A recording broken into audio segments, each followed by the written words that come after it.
Now, all of you know that I'm not a guy that likes to take a giant dump on a watch, but hey.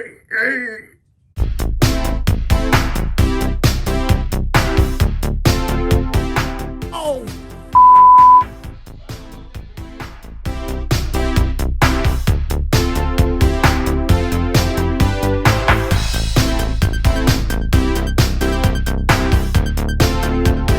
Hello everybody and welcome to Watch Me Go Broke. Welcome today to the review of the Tissot PRX Quartz version. From Tissot, a Swiss company, Swiss-made watch. On my wrist today is going to be the Christopher Ward C1 Moon Glow. What a cool looking watch. And here is today's watch. This is the Tissot PRX Quartz. You've got a 39.5 millimeter case, a thickness of a pretty thin 10.4 millimeters, lug to lug of what I measured of 44.5 millimeters. It's going to be 51.5 with these protruding end links here, which I will go into in a bit. You've got a 26.5 millimeter, I guess, lug width, sort of, that tapers down to 17.5 at the clasp.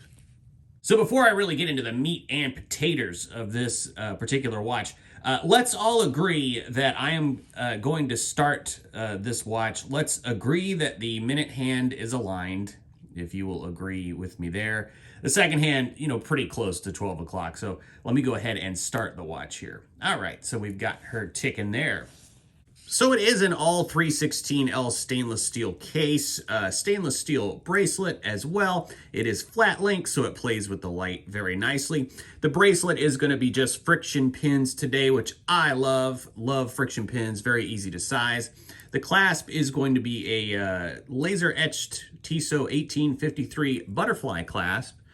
You know, some guys like butterflies, some guys don't like them. I am totally fine with it. I think it works well with this particular watch. Now, the bracelet, it does have quite a few links that you can remove to size the way you need it.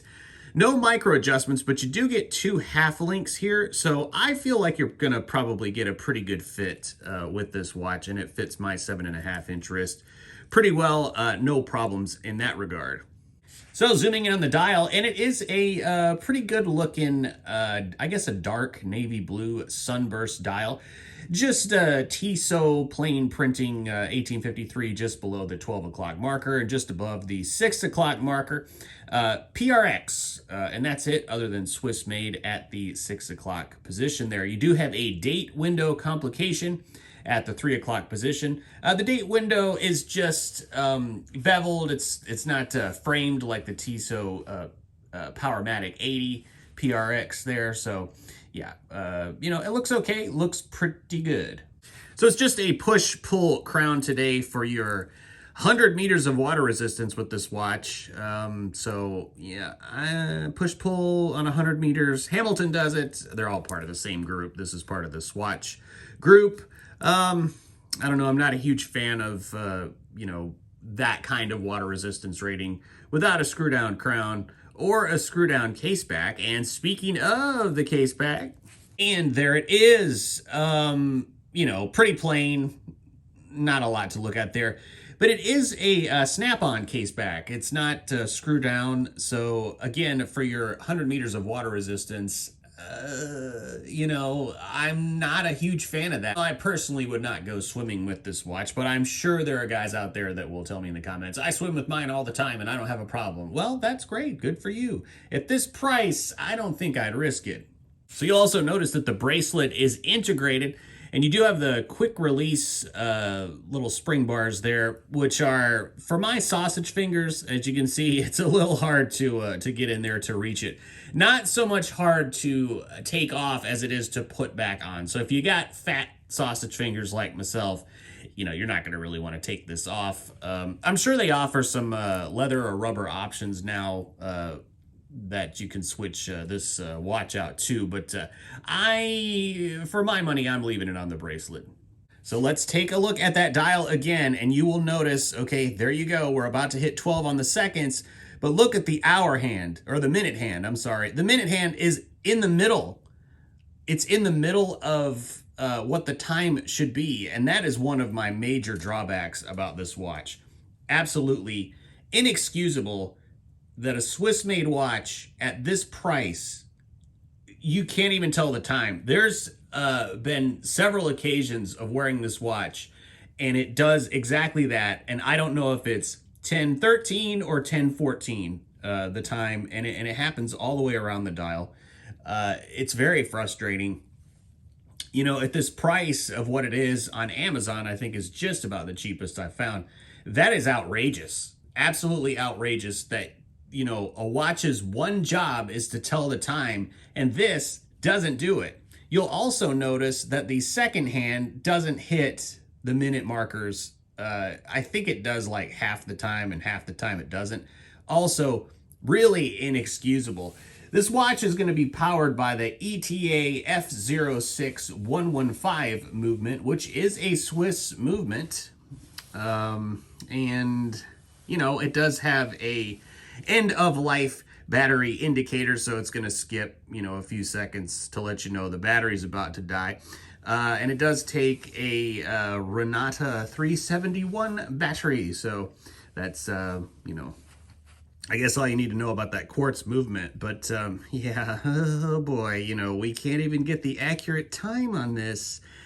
Oh boy. So it's Swiss made. So what do you think when you hear the word Swiss? You think quality, you think well made, and you think accuracy. And this is just not that. I'm fine with the case. I think the case is great. I think they did a great job on the design. You know, it's a little disappointing that the end links stick out, making it effectively a 52 lug to lug.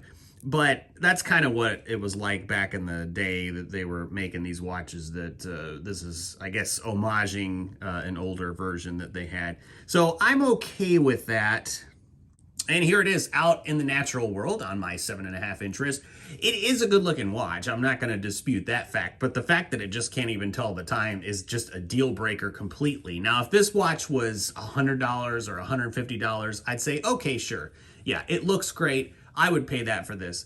But with the watch being worth over double that price, it is just really inexcusable that it can't even tell the time. And I don't know what the deal is. I don't know if the dial is not printed correctly to match what the movement is capable of doing. I don't know if the movement, you know, the design of it just doesn't work. But yeah, overall, this is a huge miss. This is a huge money grab by Tissot. They need to go back to the drawing board on this one. For sure. I mean, they've got to get a different movement, you know. So let's check out the lume. And I am using a UV light for the first time to charge up the watch. So this is going to look a little better than it would probably in, you know, natural light. But yeah, it's attractive lume. The indices don't really hang on that long. The hands kind of are the star of the show as far as lume goes. So I don't really have a problem with the lume so much. And again, this is a dress watch. So, you know, what do you want? You know, it's just, you know, it's not a dive watch. So the lume isn't going to be like outrageously cool. If, you know, a Japanese Miyota movement can keep the second hand hitting accurately and tell the time accurately, then there is no excuse in a Swiss-made watch to not have that happen. So really, my advice is just don't get this. Look, there's a lot of people that love them, and that's fine. I'm not, you know, poo-pooing on anyone, you know, for liking this watch. Certainly it is an attractive watch. It comes in a variety of different colors.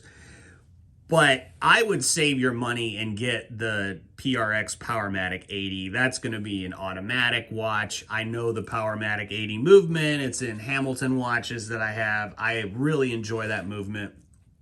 And you're not going to get the second hand, you know, messing up, and the minute hand should hit all the indices and stuff. So I think, you know, I don't know what this is. This is just for, you know, a regular guy that was like, oh, that watch looks cool, I'm going to buy it. But they don't really care about, you know, accuracy or time. And they just want to say, well, this is a Swiss made watch, you know, flash it around. This is Swiss made. It's Swiss made.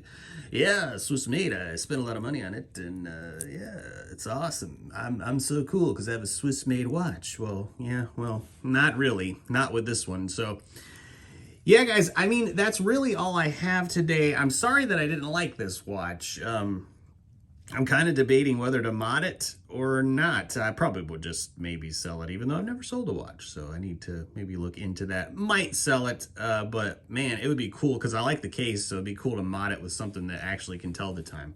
That would be pretty rad. But so yeah, guys, that's all I have today for this Tissot PRX, or the Tissot POS, as I'm going to label it from now on. Let me know what you think in the comments, guys. If you like the watch, if you think it's acceptable for a Swiss-made watch to not even tell the time correctly, let me know in the comments, and I will see you next time.